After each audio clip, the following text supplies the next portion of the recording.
Lors de cet événement, 3 trophées ont été remis à 3 femmes d'exception pour leur dévouement. Des femmes qui travaillent souvent dans l'ombre et qui se battent au quotidien pour l'intérêt général et dans des domaines divers et variés.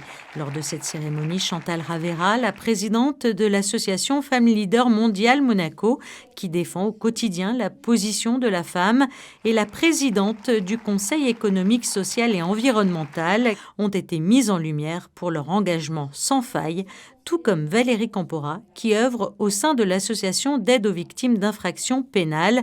Valérie Campora qui offre un soutien sans limite, une écoute et un accompagnement aux femmes victimes de violences conjugales en principauté. On est bien sûr dans un bureau, mais on rencontre avant tout des hommes et des femmes, et bien principalement des femmes qui ont besoin de nous. Donc c'est l'humain qu'on fait. Et l'humain, c'est tous les jours différent, avec beaucoup d'émotions, souvent beaucoup de tristesse, beaucoup de difficultés.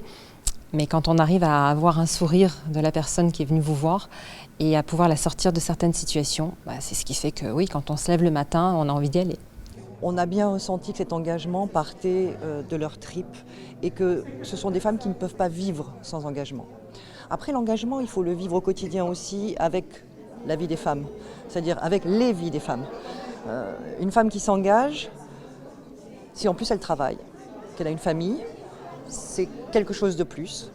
Et c'est pour ça que c'est vraiment quelque chose qui se ressent au plus profond de soi-même. Prochainement, Christine Pasquier-Chiola s'apprête à étudier différents projets de loi, dont un qui porte sur le fonds d'indemnisation pour les victimes d'infractions à caractère sexuel, de violence, et des sujets comme l'égalité salariale homme-femme ou encore le droit de pouvoir divorcer sans avoir besoin de l'accord du conjoint seraient aussi au cœur des discussions.